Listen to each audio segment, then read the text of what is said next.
You're listening to the Native Plants Healthy Planet podcast, presented by Pinelands Nursery. Here are your hosts, Fran Chismar and Tom Knezik.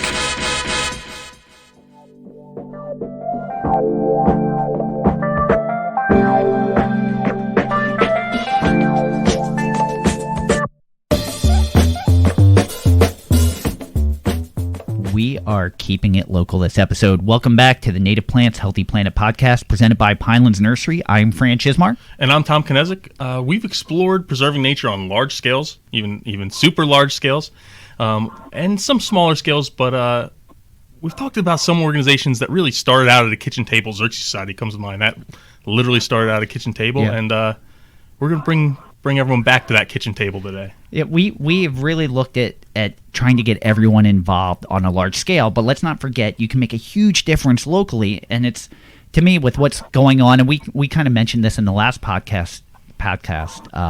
I feel that it's very ironic that Pinelands Nursery, who we work for, is one of the largest environmental nurseries in the country, and the town that we are located in is trying to abolish its environmental committee. Yeah. So it's just, and to our guest today is going to elaborate on that. But first, we want to go back to thinking globally. We still only have one listener in Croatia. Yeah, Tom. that was me. That was you. That was from home, but you didn't go to Yeah, Croatia I didn't to do actually. it. No, so we're not really taking over Croatia anytime soon as far as top podcasts. But however, we did pick up a few more countries and 2 more states, so we're up to 33 countries that we've been listening to, which really blows my mind because it's not very. I keep thinking it has to be Americans displaced in other countries. Yeah, that's kind of mine. That's my thought, or it's VPN. Yeah, it's one of the two. But we're up to 49 states, so a big shout out to Hawaii and Wyoming for jumping on board with the Native Plants Healthy Planet podcast. But you really need to get with the program, Utah. And we have a 51st state now in the District of Columbia. So does that count in this, or that counts? And actually, we have listens in that. So okay, so we're 50 out of 51. Yes, we're 50 out of 51. So Utah is the only state that is preventing our national domination. But regardless where you're listening from, we appreciate you listening. This has been the biggest month so far in our podcast experience, and I was going to mention that actually. Thank you for bringing that up. It is our best month, and we're only 5 months in. Mm-hmm. It's not 6 months, 5 months. I think we're close to. It was March. I think February, we're close to. It's either 5 or 6 months, but it's by far our best month, and it's still going. So. Yeah, and so thank you guys for all the reviews, comments, likes, follows. When you share it with other people, we always appreciate that as well. It's all really important to us. We've mentioned a bunch of times how we didn't expect this to take off. I think it was like 20 or 30 people is what we expect to listen to, and we've surpassed that by a lot. It still blows my mind. Like when we publish an episode and I see the listens like right out of the gate, it still like really blows my mind. I was like, wow, people actually are listening to us. Yeah. Oh yeah, and they want to hear us be serious, because typically we're joking around all the time, and it's like, wow, people actually want to hear us be serious. I've never tried that. This may be the first time I've ever tried that, and I can guarantee that this is the first time he's ever tried it. It's not often serious. No, but and we also appreciate all the comments that are happening in our Native Plants Healthy Planet Facebook group. The interaction has skyrocketed over the last 2-3 weeks. I think as their gardens are really starting to blossom now, they're anxious to share the successes they're seeing and relate it to some of the guests we've had. And I think people are starting to become friendly with each other too. Mm-hmm. They're starting to get to know each other. So it's, because it's not a huge group. But everyone's starting to kind of like there's like friendships starting to happen, which is kind of nice to see. So, and that really what we were hoping to do is make a difference, and that's someplace where making a difference can start. And as we mentioned, making a difference can really just start over a cup of coffee or a beer or a glass of wine, sitting at someone's kitchen table, having a discussion about the things you like seeing in the world and some of the things you might not like to see in the world, and ways that you can make a change. And that's how this group here started, on a really local scale for our town of Columbus, New Jersey. And Kate, why don't you introduce yourself and tell the crowd what you guys are up to? Sure. My name is Kate Talon O'Callahan, and I'm the director of the Crafts Creek Spring Hill Brook Watershed Association. We are a grassroots organization that started back in, was it 2005, I want to say? So we've been around for a while. Yeah, that's still in its infancy. That's still pretty young. Yeah. But we, we started out of, my dad started the group. He started it from his kitchen table. And we have had quite a local impact. At the given point, I think we've got anywhere between 50 and 200 members, depending on the year and how many people are excited about the environment and what's going on politically. So, I mean, we've been around for enough time to have a following, but not really long enough to, take the world on by storm. So no, but for how young the organization is to have at any given point up to 200 members, that's pretty significant. That's to me screaming that the local community wants to be involved and they care about what's happening. Mm-hmm. Mm-hmm. So let's go back to the beginning. Let's go back even before 2005 and the start of the organization. So we love knowing the background on our guests and how they developed their love for nature. So where did your love for nature begin? How did this start for you? Oh, definitely in childhood. I grew up in Columbus and everyone was a hunter and a fisher, and my father, he was the same. He went fishing and he did trapping, trapped muskrats and things for furs back in the 70s. And so we grew up hunting and fishing with him. And I think what a lot of people tend to forget is that the first conservationists were the hunters and the fishers in America. They were the ones who wanted to preserve open land and preserve open space and keep that open space as healthy as possible, so that they, only hunting the healthiest meat and fishing the healthiest streams. And through the years, our love of nature has sort of changed from hunting and fishing to more sustainable practices where we don't really hunt and fish anymore, but we want to keep the environment clean and make sure all those animals are protected for the people that do.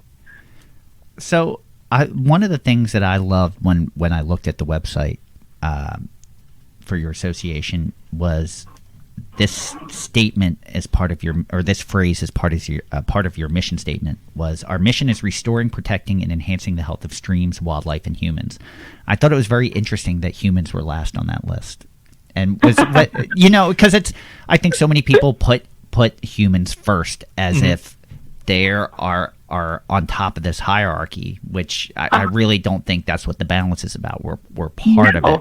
So I'm curious if that wording was intentional. No, it really wasn't intentional, but now that you mention it, maybe it was subconsciously intentional. I like it. It should definitely stay that way.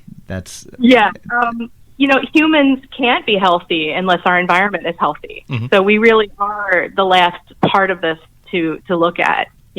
So yeah, that is a really good point, and I never thought of it.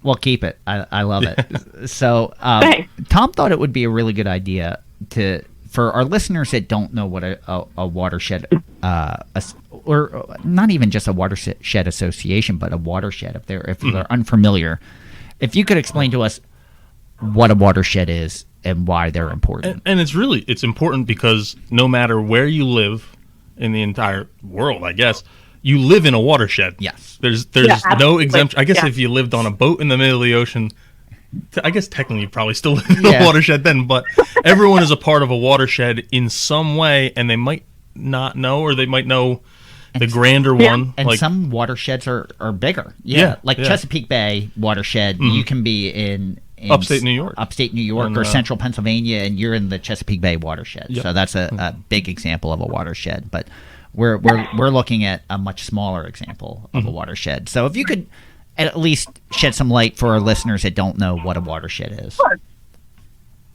Basically, a watershed is just an area of land that all drains to a common source. our watershed, we have Crafts Creek and Spring Hill Brook in our watershed management area. And technically, there's 2 sub-watersheds of Crafts Creek and Spring Hill Brook, which both drain into the Delaware River. But our management area is both of those drain to a common region of the Delaware. There's actually, I think there's 20 watershed management areas in New Jersey. And it's all based on the topography and the drainage divides and the huck lines, the water divides, the ridge lines, any mountains. That all splits up these areas, these topographical watershed management areas. And then within your small watershed management area, you have these sub watersheds. So I honestly couldn't even tell you how many sub watersheds there are in New Jersey. Yeah, probably hundreds. It's pretty funny, just not to sidetrack, but I just saw an article this past week on LinkedIn that was saying that only 5% of America's waterways are named. Like, they may be named but not officially. So I looked locally in New Jersey just to see if there were any ones that just have, they have names, but it's not really official. Fran was looking to try and find naming rights. Yeah, I really was.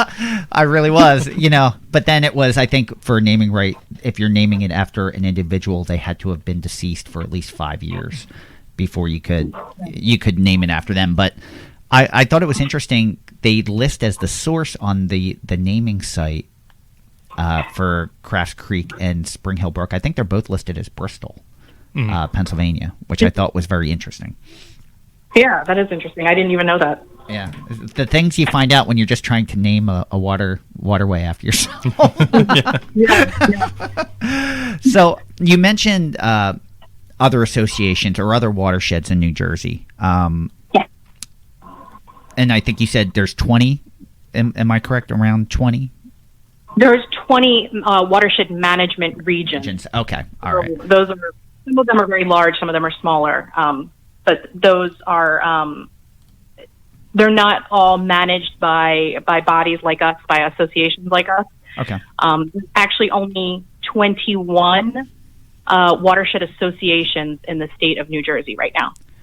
Okay. So are there any watersheds that technically aren't managed or don't have groups that look after plenty. them? There are? Yeah. Okay. Mm-hmm. All right. So I would imagine probably most of them don't have local activist groups that are looking after them. Which kind of surprises me a little bit. It really does. I would think, you think of the bigger watersheds and their organizations that look after them. I'm just a little surprised that there aren't more. Are there collaborations between the organizations? Is there joint meetings or anything like that occur? There is a New Jersey Council of Watershed Associations. We actually had a meeting last night. Oh. And I don't think all 21 are represented within that organization, but I think it may be like closer to 17, 18 are in it. Okay. We do a lot of work legislatively together. So okay. So what, as an organization, what are some of the things that you do locally? Or is it things like education and monitoring and water testing? Is there more to that? Can you elaborate on some of those if they are correct? Yeah, sure. Our main mission statement is monitoring and education. So we do quarterly monitoring with a handheld meter. We go out, we check conductivity and dissolved oxygen levels and things like that. And then we do a lot of education for children. We do a lot. Sorry, my kids are trying to get in here. So interested in watersheds and talking about education. The macroinvertebrate scans are real big with the kids, and so we go out. We teach kids how to scoop up the bugs on the bottom of the freshwater bodies. And let me think. What else do we do? Oh, you know what? One of our most important jobs is to reach out to environmental commissions and just town committees and try to, give them a little education. And before I forget, this is all volunteer based, right? No one on this at this organization is getting paid. You're all volunteering your time. Yeah, every single one of us is a volunteer. Mm-hmm. And how big of a job has it become for you? Real talk. Is it a full-time job at this point for you? Or close right to now, it? with the things that are going on, it's a full-time job. But normally, under normal circumstances, when there aren't a whole bunch of political things happening, it's not that bad. Not as It's taxing. maybe, yeah. We meet every other month, and yeah, we meet every other month, and we do a couple of events, a fundraiser. We do our quarterly monitoring, and I'd say maybe in a given month I put in 30 hours. But that's pretty significant. Yeah. Oh, 30, yeah. like I'm enjoying your kids, like not interrupting, but you know, but that just shows you're a mother. You have people that want your attention, but you're still committing It's 30 an hour hours a a day. month. Yeah, an hour a day to doing this, which is pretty significant. And you're I'm not the doing only this one. For them, you know, this is this job, this volunteer work that I do for them. I do for all the kids in our community. You know, this is important work, and someone has to do it. And I may not get paid financially, but I'm going to get paid with our future generation. And to me, that is critical. And that's how I was raised in this small community.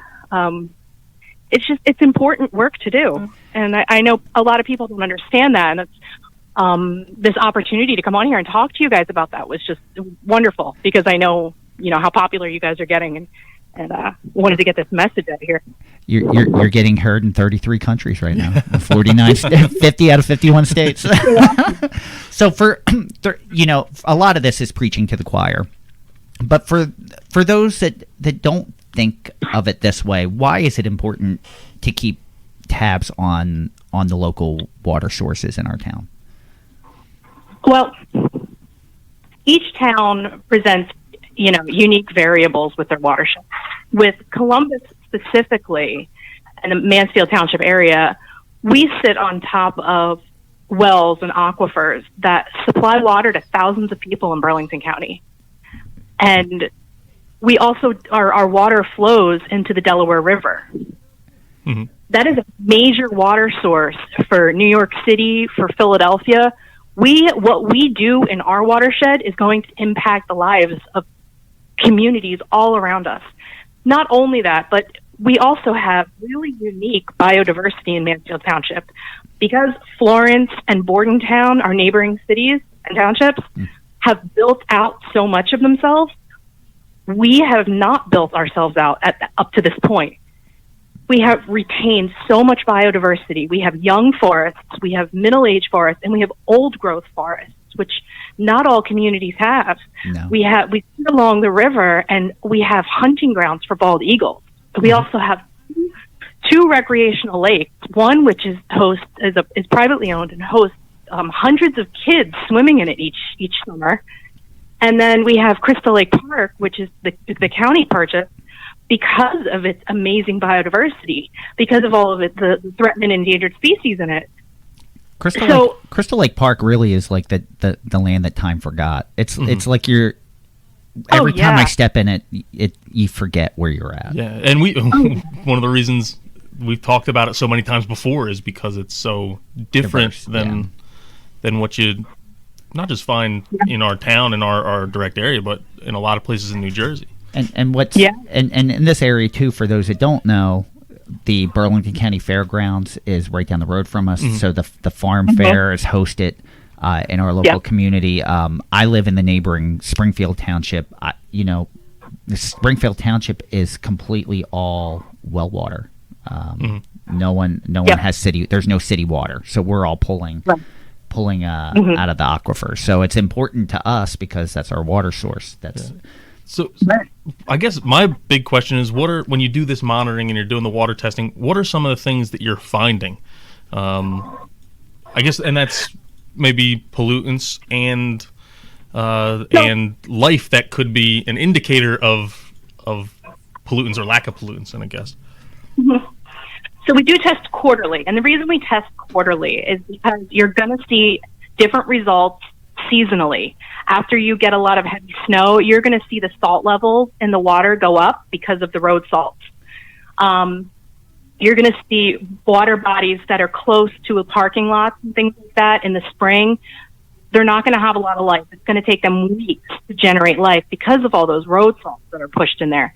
And then when you see freshwater bodies that are anywhere near like places with HOAs or golf courses, we see a lot of like low oxygen levels and not supporting life because they're using pesticides to treat their grasses. And or one of the biggest things that we end up seeing is people don't understand that you can't just throw grass clippings and leaves into the stream. I know it's natural and it's organic material, but you shock the stream and you pull all of the oxygen out of the water, which supports the life. And it can actually take years sometimes to recover from that if it goes on for too long. So that's one of the biggest things we see is that people just don't know. They don't know the damages that they're doing. They don't understand. And that's why education is one of our main missions. We have come across several incidences where we're out testing. All of a sudden we're like, whoa, what's going on here? There's like no oxygen in this stream. And you just take a walk up the stream and take a look and you realize, oh, this guy just mowed his lawn and just dumped everything in there. Mm-hmm. So, we don't want to get people in trouble. We don't want to just call the DEP and say, hey, they're dumping. So one of our goals is to educate people. We're going to reach out to them first because the DEP is just going to find them and make them clean it up. And we don't want to see our neighbors and our community get fined. We want to see them get educated and understand, that this isn't just a ditch on the side of the road. This is a main tributary that eventually ducks out to the Delaware River. And that's important because if you just reported them, instead of understanding why what they're doing is wrong, they may just get better at hiding, at doing the wrong thing. Exactly. Yep. Yeah. Yeah. It's important to show people that you care about not only the wildlife and the fish, but that you care about them. You don't want them to get in trouble because that's going to make them your ally. That's not going to make them an enemy. And really, I think it boils down to a lot of people just don't even know. They're, right. My dad used to have a lot of great posters in his office. I remember the one was a picture of a guy washing his car, but then underneath it didn't have the pavement of his driveway. It actually just showed what was going into the aquifer below, and you see all of the grease and the oil and the soap that was going into the aquifer, and saying like, this is the impact. Even though it might seem simple and the consequences kind of disappear physically, they don't actually disappear. They're going someplace where you can't see them, but they might be causing a bigger impact than you're thinking. And that the same goes for fertilizers on lawns, and you mentioned pesticides and herbicides and those kind of things.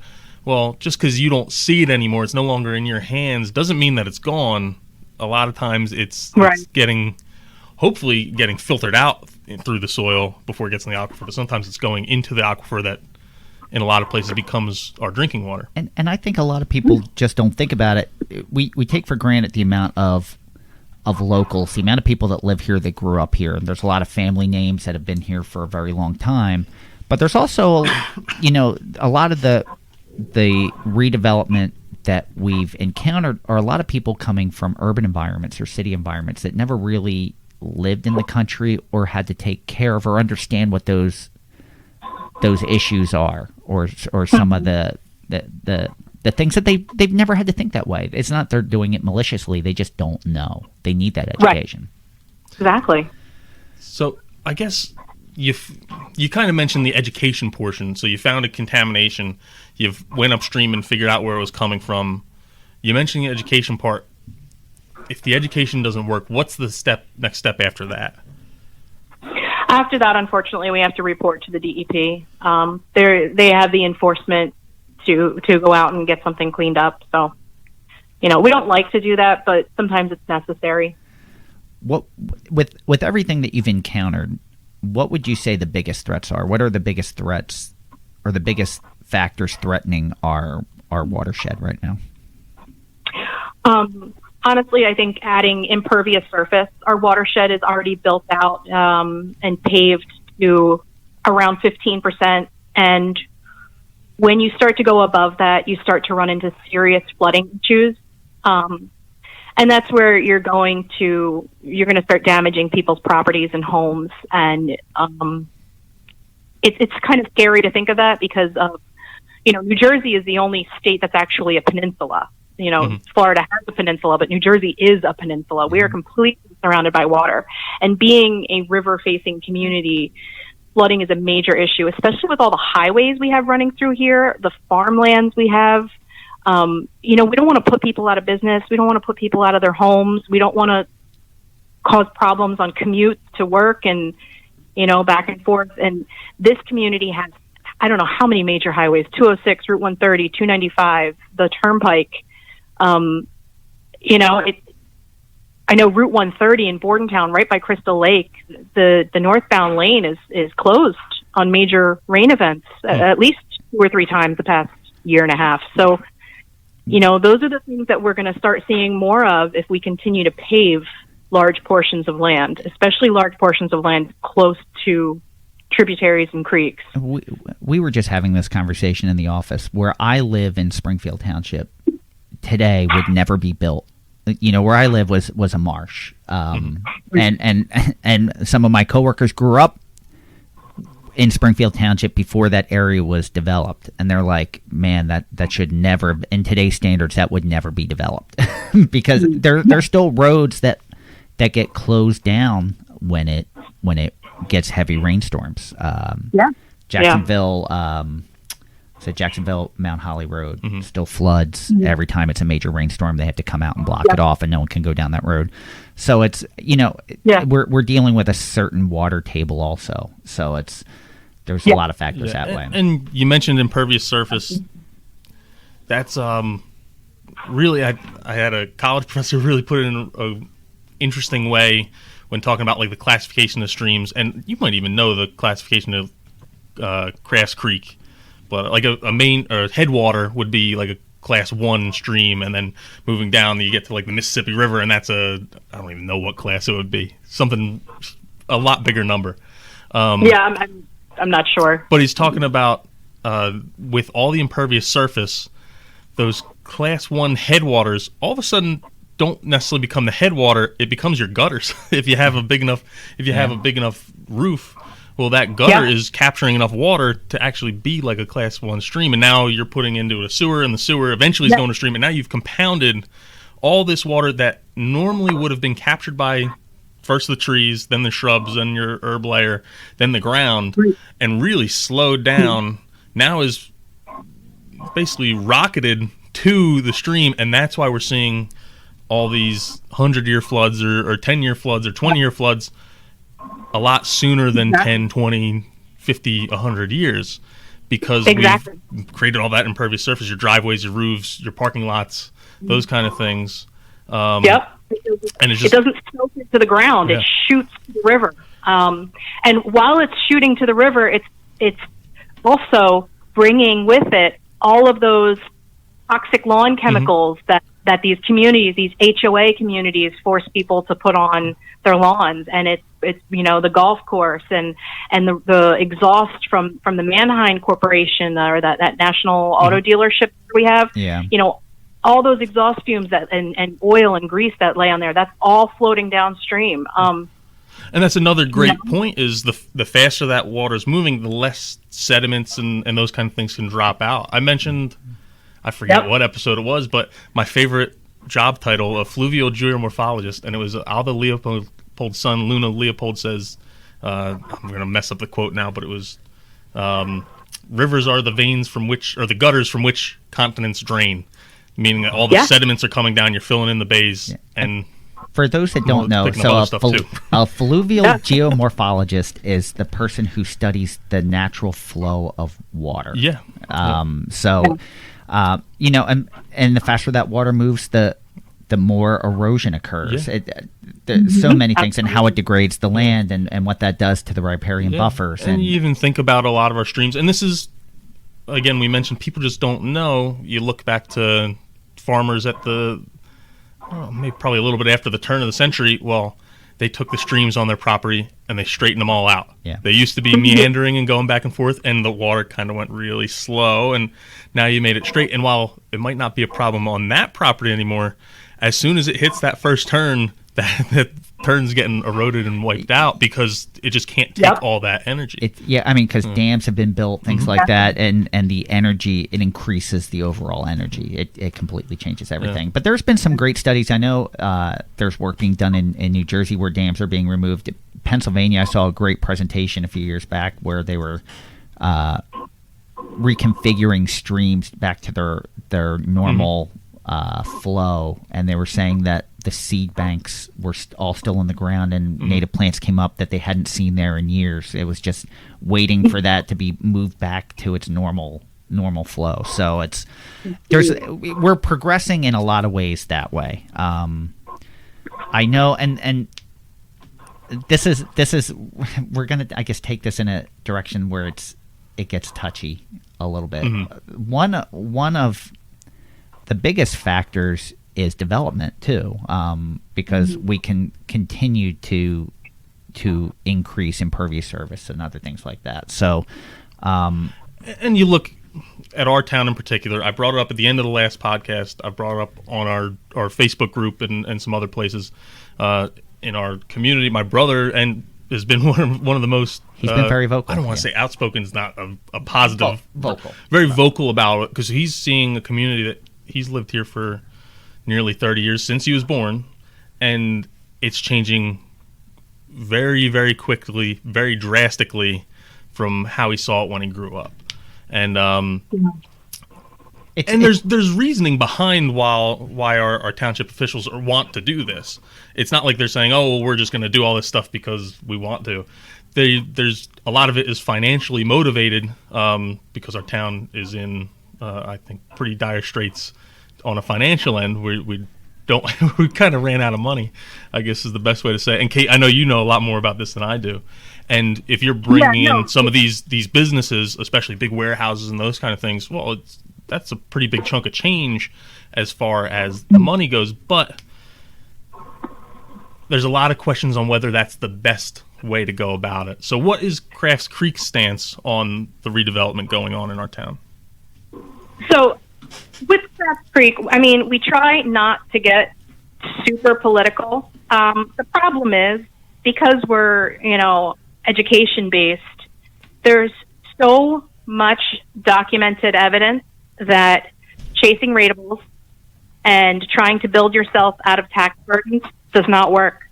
I mean, even the state of New Jersey in 2010 put out a report about these redevelopment programs and these pilot tax abatements that basically says there's huge issues here, and the tax breaks that we give to these, developers actually isn't the best program. It's let me see, I think it's like a 30-page report. It was put out by the state of the comptroller, programmatic examination of municipal tax abatements in New Jersey. And it just highlights all the problems with the redevelopments and the tax abatements that come with them, because it actually ends up causing tax increases at the county and the state level. So, the township it's a quick fix for the township, who is right now, Mansfield is in debt because of some bad business decisions in years past. It doesn't even have to do with the town council today. It's a debt from a long time ago, and they're looking for a quick fix, and that quick fix is going to end up costing everyone in the state and the county. It's going to end up hurting our wildlife and our residents. So, Rutgers did another study about open space being a good investment, and how the financial argument for open space preservation is actually a better deal than chasing tax ratables through redevelopment of open space. So, now I know that's the situation in Mansfield. There's four townships that make up the local school district. How does their stance differ from its surrounding municipalities? because Mansfield holds all these highways and the proximity to the on-ramps to the Turnpike and 295. It makes it a prime development zone. Yeah, it makes it lucrative. Yeah. I mentioned I live in Springfield Township, which is a neighbor one, and it's, I saw it 10 years ago from a complete opposite, where they were trying to hold on to their farm community, and they changed to 10-acre building lots. Financially, it was hard for them because to sustain that, because there's very little ratables in that township. So it was, they were struggling trying to preserve it because it wasn't really a good they were at one point the elementary school, which only has 35 kids per grade. They were struggling to see if they could even keep it open. Like I know when my kids were both in the elementary school, they were looking at having to almost change school districts. It came really close because they were in financial trouble for different reasons. So I know it's a fine balance. Definitely. But between both. So I'm sorry, go ahead. From an organizational standpoint, Crafts Creek Watershed would like to see our township at least uphold its own environmental ordinances. Right now, when you zone something for redevelopment, it gives them the option to completely bypass all the environmental ordinances, meaning a 150-foot creek water buffer now turns into a 50-foot water buffer. And that's exactly what our township has done for all of the developers. And so from a Crafts Creek Watershed standpoint, I'd really like to see them just uphold those ordinances, and they're not doing that. And that's where we start to become politically active. From a personal standpoint, I just think they're going to destroy the biodiversity of the entire township. They're going to potentially bring in harmful algal blooms to the two freshwater bodies that we have that people are used for recreation, that we have bald eagles fishing out of. I mean, you can walk down to Crystal Lake and see the two juvenile bald eagles fishing in the lake. And if something happens to that lake, if we have one of these algal blooms, that could kill those bald eagles. That could kill all the wildlife and that drinks out of that water body. And that would just be detrimental, completely detrimental to the whole landscape of the township. But you're right, when financially it can become taxing on the people that live here to try to preserve all of that open space. But there are programs in place from the state. You just have to do the work. Redevelopment is the lazy way out. You have to do the work. You have to put in for grants. You have to put in for funding. And it is not easy. It is really not easy. No, but there are ways, and it doesn't have to be easy to do it. Because I've been doing some research on this myself, and we're lucky enough. We work with a lot of environmental commissions, really from all over the East Coast, but especially in New Jersey. And you have a lot of environmental commissions that are enabled and empowered to go out and do a lot of good things for their town. And that kind of brought me down this whole rabbit hole, and I got into the Sustainable Jersey program, and you have, I don't even remember how many communities across the state of New Jersey that are part of this sustainability program, where they're certified based on different things they're doing. And you go to their why should you join page, why should a municipality join it. So there's a ton of grant money out here, and all you have to do is actually do the legwork to apply for the grants, and here's tens of thousands of dollars you can get for your community, in addition to saving a lot of money in like garbage collection. You gain all those ecosystem services back.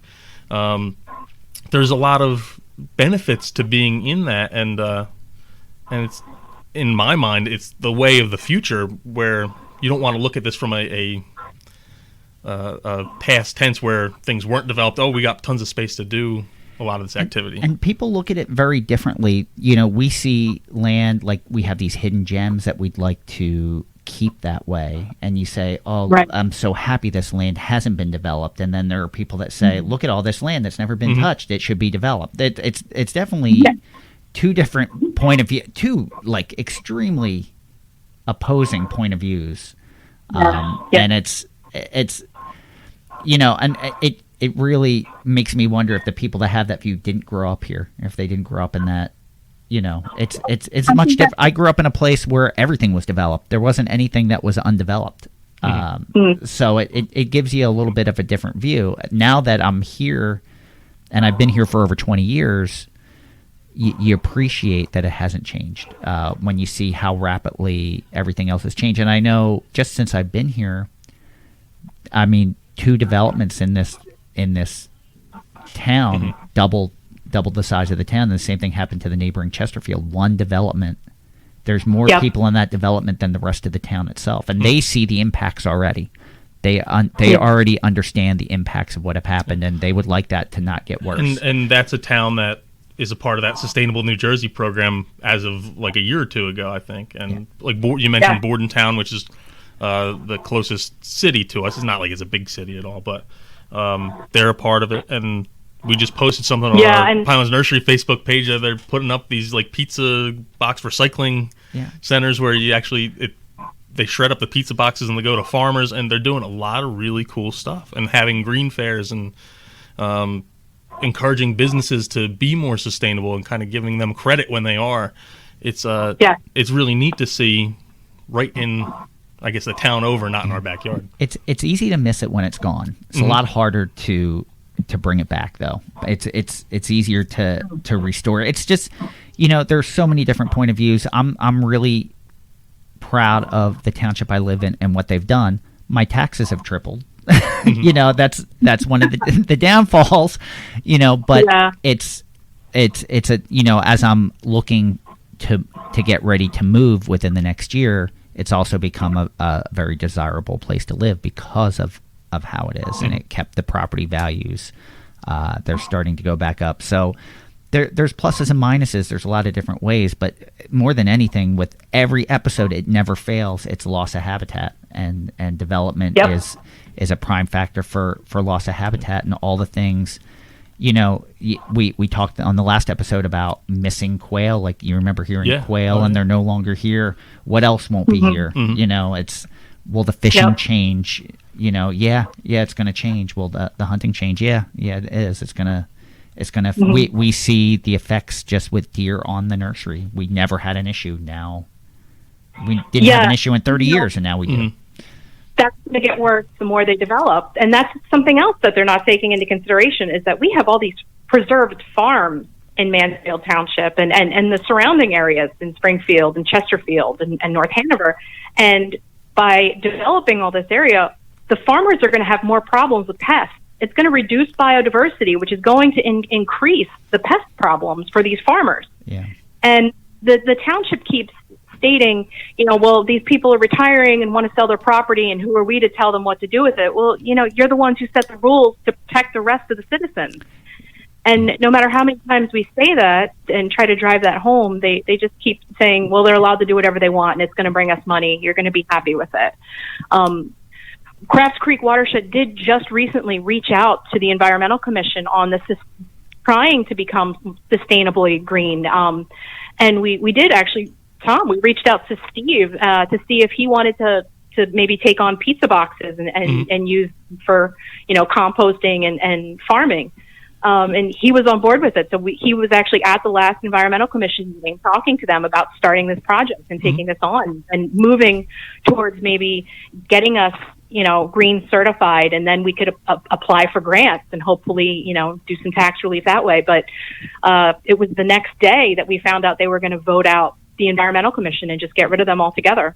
So, wow, that's and it's, you mentioned farmers too, and we're going to go back to how you just ended that. But a lot of the farming names in this community have been in this community for a very long time, and they work very close with the NRCS with a lot of different programs and xerces and things like that to do the right thing and maintain biodiversity and develop good practices. They're trying really hard to maintain that. More development is definitely going to make it harder for them. But you did mention that the town once is made a move to abolish. What's the best, to disassemble the environmental committee in our town, which really was just such a shocking move to me. That's because I mentioned on the last episode, now is when you need it most. Exactly. Not less. Now with the perspective of all this new development is when you really need to try to protect and understand the environmental impacts that it has. Now, you recently shared, you were on the front page of the local paper, or the organization was. Can you talk a little bit about that, what that was about? Well, there's, a Burlington County Times writer who she follows all of the warehouse development. So she has all the stats on how many warehouses, how many square feet have been paved over for warehousing.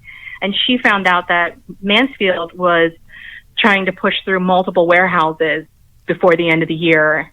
And she just reached out to us to find out, what was going on from our perspective. And she reached out to the town council to find out what they were doing.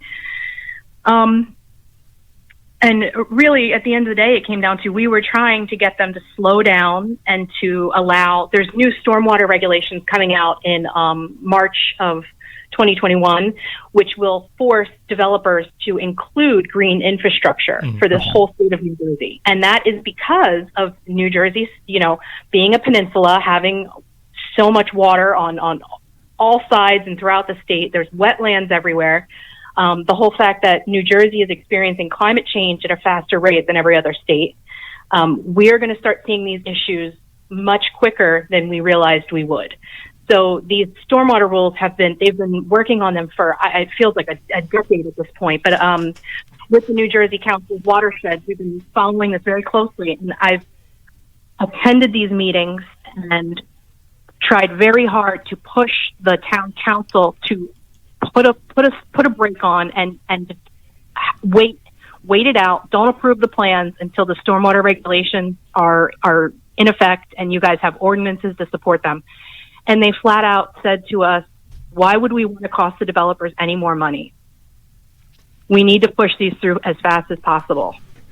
And, I mean, that's completely different schools of thought. These rules are being put in place, or these laws being put in place to help us. You would think you would want to, and not just us. It's in place to help us, everything, like all the organisms in our community and everyone downstream. And our future generations. It's because it's New York City, it's Philadelphia. We will have an effect on neighboring cities. It's all cumulative, and they are not paying attention to the cumulative nature of what each individual little project is going to do. And so much work has been done to improve the Delaware River. Growing up on the other side of the river, we weren't allowed to go in. It was like, do not go in that water. We're not fishing in there. Do not. You don't jump in. We're not.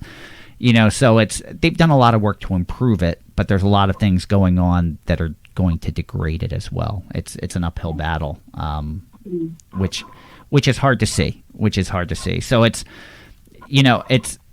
nice to know that there's at least people looking out and trying to educate for those that aren't aware of what the problems are or what the problem might be. Because our area, not just our town, this area of New Jersey has really become Little Amazon. Yeah. In the last 5 years, it's the amount and it's not just Amazon, it's other companies as well, but it's becoming, because of 295 and the turnpike and the river line, which runs from Trenton to Camden, and there's so many roadways that it's becoming a very, very lucrative spot for these types of things. So it's you figured one day it was going to affect us directly, and I guess we're at that day. I guess it's how we respond to that at this point. Correct. And I appreciate the work that you're doing to make that known, because I'm sure it could very quietly just happen without much resistance until it, you don't find out until it's over.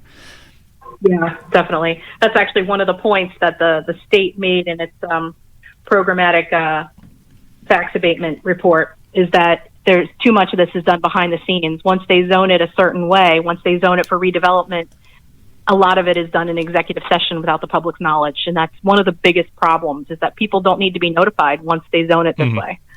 Gotcha. So, yeah. And that's one of another compliment I'll give to you guys is you've been very active in trying to make people aware of what's going on here. And even myself, I don't want to say I wasn't aware, but I didn't care too much until I went and listened to, well, now, yeah, you got to listen to all the township meetings. I listened to the first one. I'm like, oh, wow, this is a lot bigger than I anticipated. And even one of our councilmen in the meeting said something that I don't necessarily disagree with. And you brought up earlier that if someone wants to do this on their property, why should they not be allowed to? And right. I agree with that to a point where you should be able. If someone was telling me, "Hey, you want to build a chicken coop, or you want to build a warehouse, or you want to do whatever," or I want to do those things, and they said, "No, you can't," I'd be like, "Why can't I? I own it. Why can't I do it?" Exactly. But you got to weigh in. There's definitely a threshold of the damage and the negative effects you can have, and you actually have to measure that. You can't just say we're gonna ignore them. No, and one of the biggest jokes always is a farmer makes all of their money when they sell their land, and there's some truth to that. It's funny because it's true. They struggle their lives and they get to a point that if they don't have family that wants to continue on with that tradition, that's when they make their money. Why shouldn't they be able to cash out? But so it's a very difficult situation in all matters, but it's nice to see that all sides are being represented. Personally, I've kind of like tiptoed around this. Personally, I would like to see the development not happen or have the laws put in place. I would like to preserve. There's very few places that are still untouched like this. Yes. And I think that for the people that, over half of my coworkers grew up here, went to the local school, and still live here. And you could say that for a lot of the families. They haven't left. They chose to raise their families here and continue living here. So there's a lot of people that chose that for a reason, because they have the fond memories, and not much has changed in a long time here. But that's happening rapidly. Yeah. So I do want to ask another question or two about, I guess, we talked about getting people involved with this. What are the methods you're using to get people involved? I know them because that's how you got me involved. But what are some of the methods you're taking to let people know what's going on and might be happening behind the scenes without their knowledge, and getting them to voice or raise their voice as well? We are doing a lot of community outreach. One of the things we're doing is, social networking. We do have that group Facebook page that has really just taken off. Just since these issues arose, I think we've added 200 or 300 people. Wow. It was only a group of 200 or 300 people. Now we're up over 700 community members for Mansfield Township in that Mansfield discussion group. Wow. We also started a Friends of Crystal Lake citizens group. So that's run by the Pintos, which are local people that have retired from the DEP.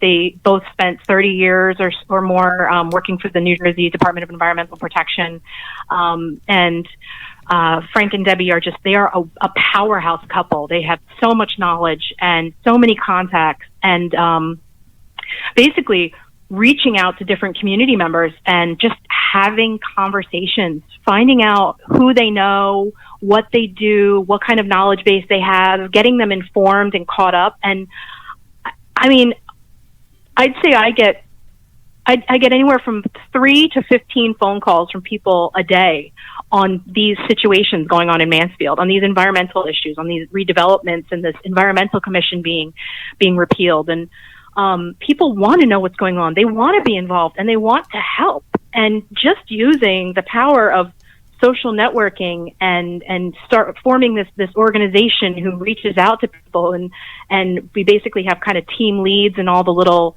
smaller communities in Mapleton and Country Walk and Linwood Farms, and then the town of Columbus and Heading, And people reach out to their neighbors, and all of a sudden, they give your phone number out, and somebody new is calling me saying, hey, I know this person over here. Do you think that would help? And it's really a total grassroots movement, and it has just completely blossomed in the past couple weeks because people really didn't know this was happening. And people, I never really expected to be like kind of leading this coalition of citizens, but it's a beautiful thing to see people want to get involved and want to save their township and save the pristine environment that they live in. I mean, people love Crystal Lake Park, and we've talked about this on a prior podcast. It's actually county, in the county park system, and they took that over because they wanted to see it left the way it was. And it's one of the few parks that anywhere that I know that when you pull in, one of the first thing you see is a series of hitching posts for your horses. That just tells you a little bit about the community. There's at least like 10 hitching posts to park your horse. So it's not too many places locally or even any other that I can think of that exists. Mm-hmm. So it's nice to see people getting passionate about wanting to keep that. Yeah, and I think, if anything, the silver lining from this whole COVID-19 situation is people understand the absolute need for open recreational spaces outdoors. Mm-hmm. You know what I mean? Yeah, that's how I spend almost every weekend, and it makes you appreciate that it's there, and you hope it never goes away. Yeah. Another thing, and you may take this question and say, oh, that's not actually happening, but another thing I wanted to ask is, how do you stop people from hijacking the message you guys are putting out? I know just when I was more of an observer and less of not really getting involved as much, I looked at some of the stuff that was going on, and we talked about Crystal Lake Park, and that was zoned to be developed into I think retail space, and then some low-income housing. And one of the things that thought to my mind was, as I saw some of the people chime in on Facebook and bash what was going on there, I was like, they don't care about the environment.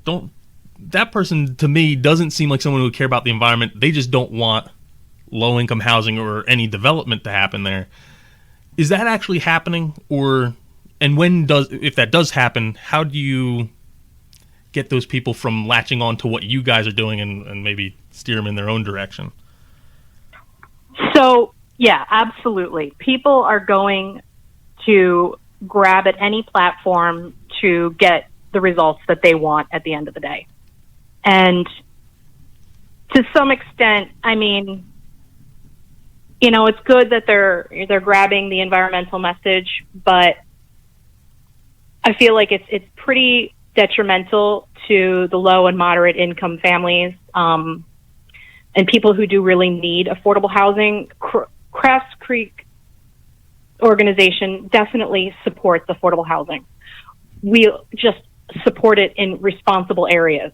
I know a lot of the people keep bringing up the affordable housing. They don't want it in their areas. But at the end of the day, that development is a very, very small percentage of affordable housing. And the rest of it is all standard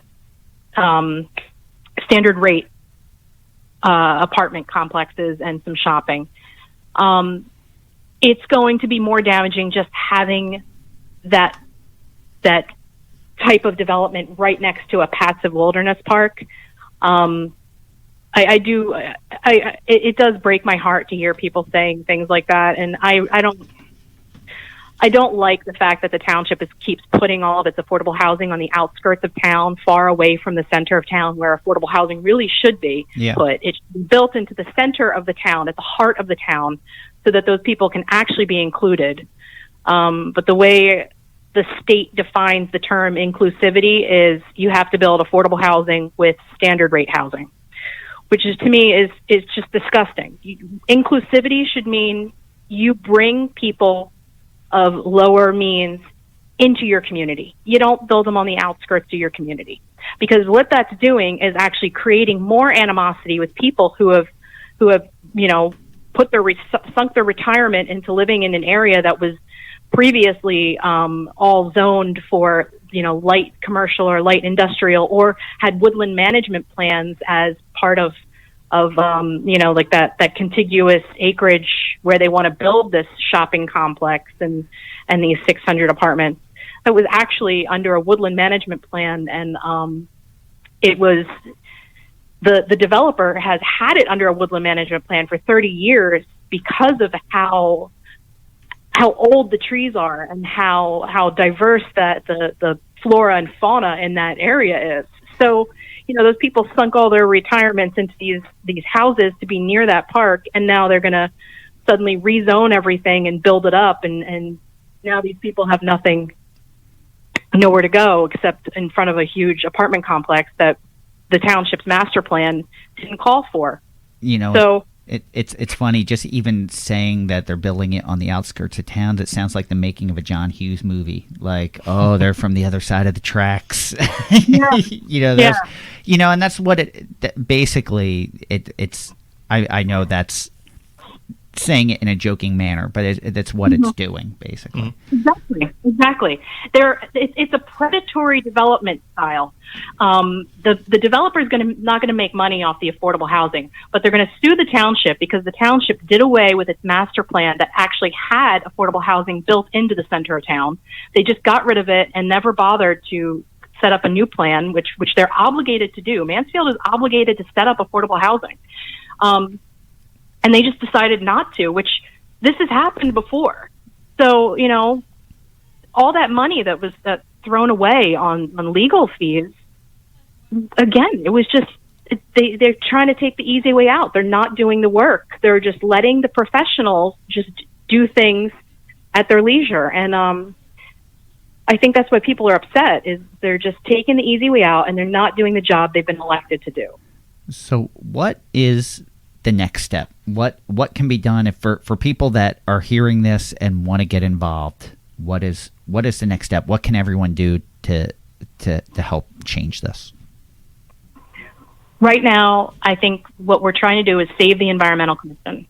If we can save the Environmental Commission and get them working towards a sustainable New Jersey certificate, we can apply for a lot of grant money. We can apply for programs to preserve green open space. Once we do that, then I think it's time to get some of these people that are some of these local career politicians that have been sitting on the board for a long time that just they're not doing their job anymore. And then some of these new people who, they come from areas that are completely developed and they don't see a problem with it.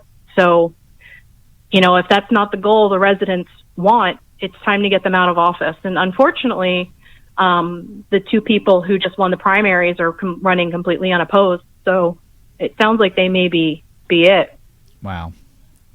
Yeah. So what's the time frame? We're actually going to publish this episode tomorrow, which is the 31st. Yes, Friday the 31st. Friday the 31st. For anyone locally that's listening to this, is there a meeting that they can attend to be heard? Is it past that? Is there another step? August 19th is the final vote for repealing the ordinance that upholds the Environmental Commission. Right. So on August 19th at 7 p.m., you're going to want to call in to that meeting.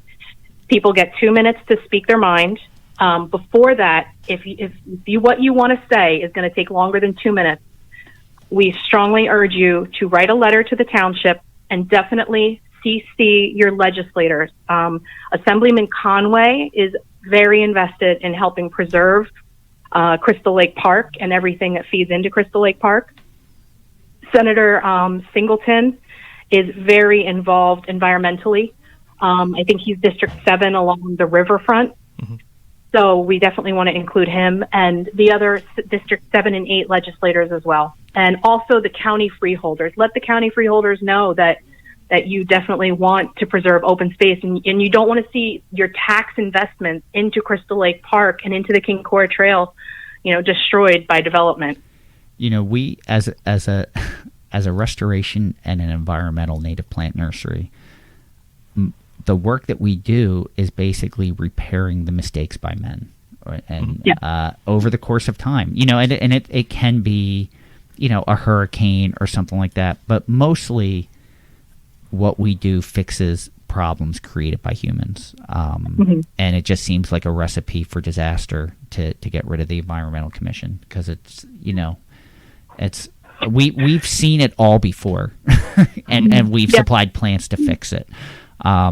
We would like to see it not go in that direction, especially since we're in its backyard. One of the things that I brought up with, I believe this was, I'm not sure. I brought it up twice with the Tower Gate attorneys and with the warehouse going in on Route 206 next to the headwaters of Crystal Creek. With both times, I asked the developers who were the attorneys were presenting the developers' plans at the not at the planning board but at the town council, and I was asking them to consider getting rid of all the landscaping they had and using our local business to provide all the landscaping plants, because otherwise they were going to damage the park. If they plant a bunch of invasive species in the landscaping there, it's going to hurt our town's investments, our county's investments. And they kind of laughed at me, and they said we'd have to redesign the whole plan. They were like, no, too much work has already gone into this. And all I could think was, you know what? Too much work has already gone into this land, and too much of our money has already gone into that county park. But I don't know. And Crystal Lake Park, for as untouched as it is, does have some issues with invasives. There is a patch. You're up on one bluff overlooking the lake, and there's a patch of burning bush, and there's other invasives in there too. So it's already an uphill battle to preserve what's there. I was talking to the president of the Watersheds, thinking, we need to call the county, because there's all sorts of Atlantis everywhere, and the spotted lanternflies coming in, and all those fields are money for the county. The fields that are within the park there, they rent them out to that farmer, and I don't want to see his crops go bad, because that's income for the county to help support that park. So we need to do something to get those trees of heaven down. With spotted lanternfly, because the adult stage, we're really just coming up on that. We're and it's been backburnered because of COVID-19 and some of the other factors that have been going on in our world. It's one thing that we really haven't thought about, but that's going to become a very real thought in about another month. People are, we need to get on that now, sooner rather than later. And that's, those are things I've got to work those into everything else that we're doing here. So, So let's, what do you think, Tom? Let's end this on a really good question. It's always our last question. You've mentioned that you're a listener, so you know what this question is. What is your favorite native plant? Definitely the dense blazing star, the Liatris baccata. Is that how you say it? It is. That is a really good choice. That one's really winning me over. I've always kind of, it was never, a top one for me, but the more I see it and the more I see what it attracts and what it does, it's a good pick. It's the most popular plant in my yard. I've only got 2 of them, but all the insects are all over it all the time, and I love it. It's just pretty. It's just a pretty flower. It's unique. It is. It's pretty. You don't have to mess with it too much. It grows very, very well. It grows very well. So it's a good grower. If you need a couple more, you can come see us, and we can hook you up a little bit. That sounds pretty good to me. Well, thank you. We appreciate it. That's I love that it was that's that what we talked about is a very heated topic for a lot of people.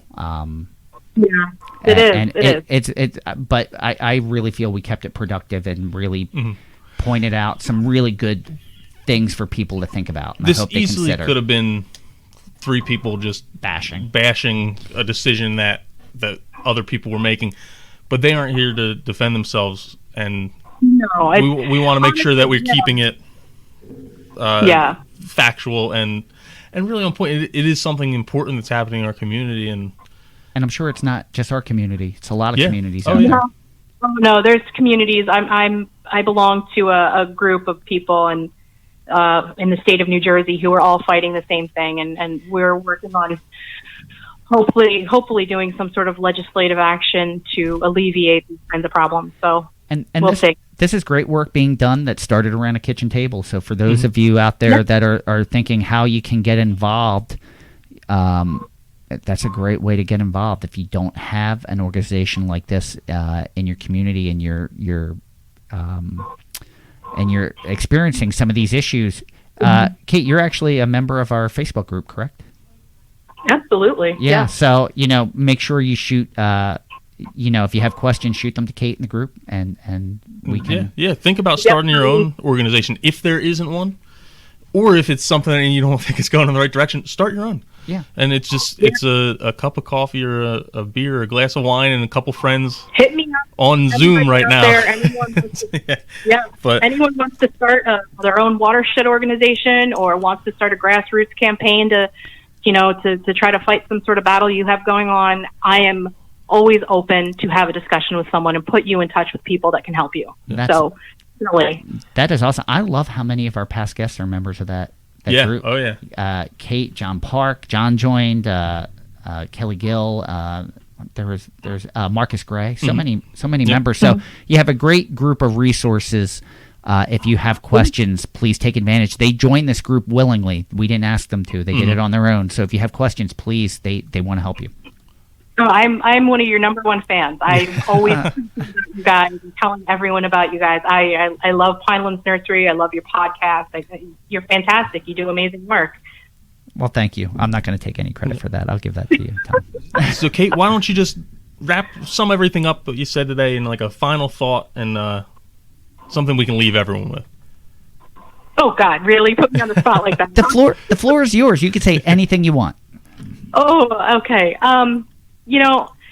Education is key, and a love of nature starts in childhood. We need to reach out to people when they're young, educate our youth, and come together as a community and work on things that matter to us.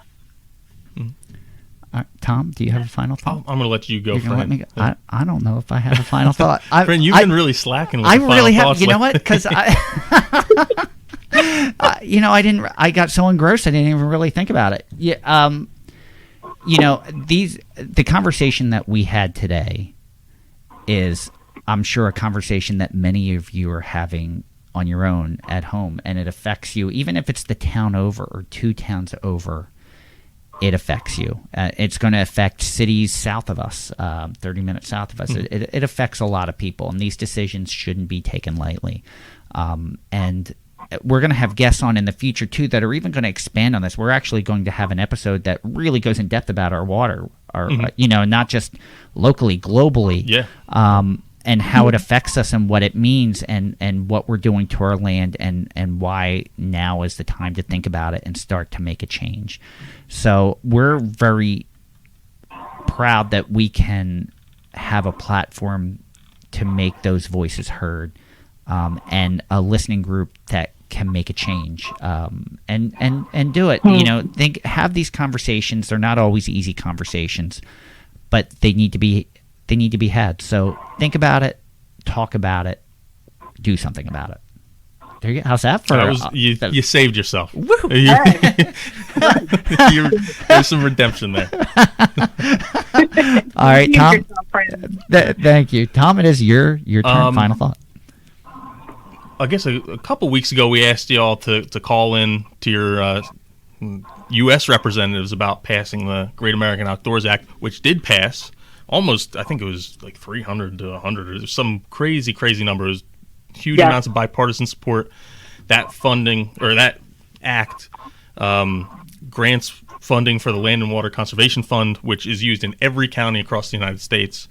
And that was really, I think it probably would have passed without everyone calling in. But it really got a lot of people to call into their federal representatives to voice their opinion on something. And it's important to, as we just mentioned, to join these local groups as well. things are happening on a federal level, but they're also happening on a state level or county level or local level. Yeah. And you got to pay attention and make your voice heard when you think something is happening that you don't necessarily like. And I guess I wrote a letter, and I'm going to read a little passage of that to Awesome. I would love kind of that. close us out. So today there are approximately 850. Excuse me, I already screwed that up. We didn't even get to the closing 850, yet. I know. You're going to have to nail the Yeah. closing now. I'm going to have to. I'm going to start keeping hash marks. So- Remember how we were keeping hash marks every time I bumped the mic? Yeah. Now it's going to be. It's my revenge. Today there are approximately 8,500 residents in our town, a 250% increase from when I was born, which was 31 years ago for everyone who doesn't know how old I am home. And many of them probably don't know how quickly our world is changing. Additionally, our township has millions of silent residents: trees, wildflowers, deer, squirrels, and pollinators. Who speaks for them? The Mansfield Township Environmental Commission is a voice for our voiceless population. They see what is happening to our planet, ecosystems, and species being lost forever, and speak up when the things they love in our backyards, or for the things they love in our backyards. They help to support plans for progress while maintaining a sense of accountability to our natural environment. They may not be making a difference on a global scale, but they can make a difference here in our community. Ecologists and naturalists have been criticized for generations, resulting in their passion turning into anger when their ideas are rejected and their concerns are ignored. That's it. Wow. Very good. You're supposed to Very clap a little before I said that's it. Well, I wasn't sure that you were done. I thought it was a dramatic I pause. wasn't sure I was done either. I decided to not read the last sentence went in a different direction. Very well said, and hopefully that doesn't fall on deaf ears. Hopefully that's a great sentiment, especially from someone who grew up here and has seen the change firsthand. Yeah. And Kate, you were the same way. You were born here, grew up here. Yep. Your family goes back in this area for generations. And Yep. there's been I'm 250% increase. That was when I was born. It was 3,500 people in this town, and over a very short amount of time, we saw the population boom. And and it hurts when I see. We mentioned the Burlington County Times article before. It hurts when I see people saying that this town hasn't seen the development, because in my eyes it has. And obviously there's always going to be potential for more, but we need to make sure we're maintaining those thresholds of damage that can be done, and looking out for the environment. And the trees and the birds and the wildflowers, they can't speak up, so we need to make sure there's people there that are standing up for them and protecting them. Just for comparison's sake, 30 years ago, if it was 3,500 residents here, Springfield Township was probably 2,300, and I don't know what Mansfield is now. It was 8,500. 8,500. Yeah. I think Springfield Township is still less than 3,000. You know, so if someone thinks that it hasn't seen development, just compare those numbers. Yeah, the state as a whole, the population has increased about 15%. So we're way above the rate of change as compared to the state, and even just I think the county is probably faster than the state, but even compared to the county, we're much further ahead. Now, before we close out, you mentioned Kate grew up here and generations. You do have the Crafts Creek Watershed Association has a scholarship fund. Did I read that correctly? We do. We have a scholarship fund. We just awarded our first scholarship this year to Megan Hemminghouse, who was a senior at Northern Burlington. And we're trying to figure out how to do our fundraiser this year. I'm not quite sure how we're going to do that with the whole, COVID-19 thing. So we're working on it. We usually do a moth night where we put some lights out and people stay until midnight and have snacks and drink wine and identify moths, and we, take some money from them. And so I don't know how we're going to do that this year. I'm not sure. We might end up trying to do it online and maybe have some kind of contest or something. I don't know, but we'll figure it out. Congratulations to Megan. We actually know Megan because her brother plays lacrosse with my oldest son. Yeah, and I coached him. Tom coached him at one point. So we're familiar with the family. But the scholarship, okay, cool. was started in memory of your grandmother?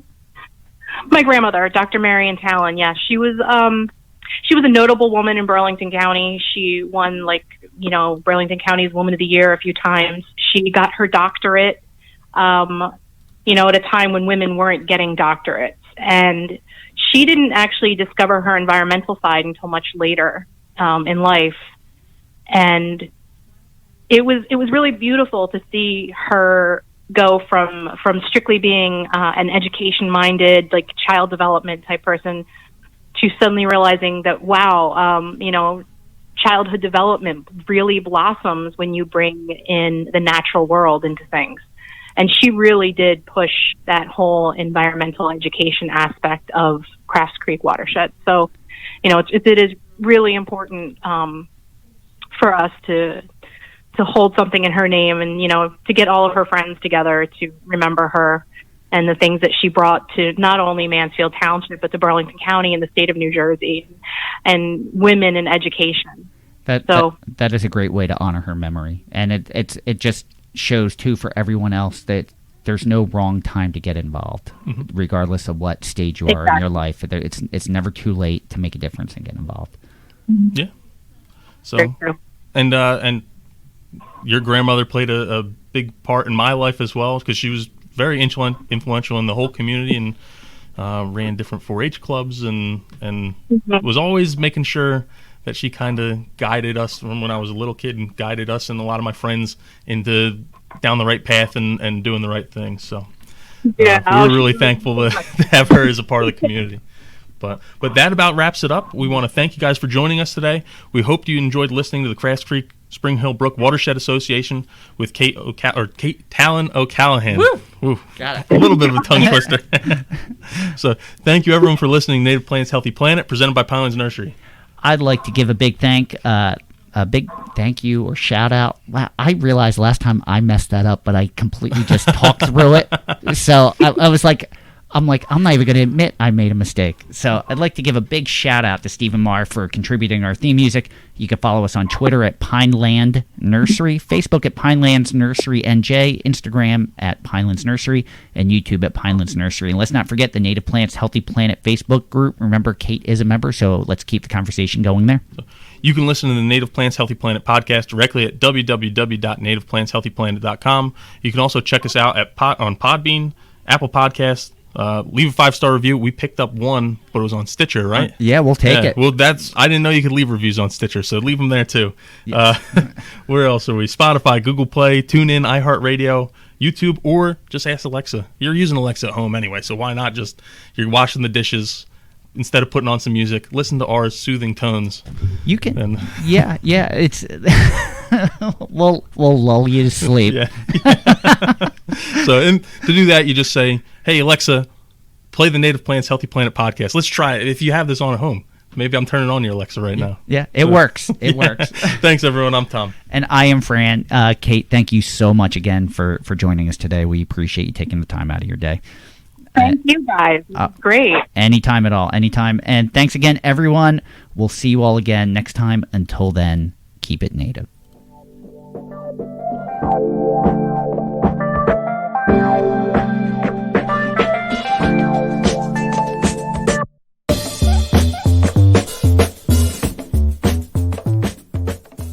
Thank you for listening to the Native Plants Healthy Planet podcast, presented by Pinelands Nursery. Remember to like, share, follow, and comment.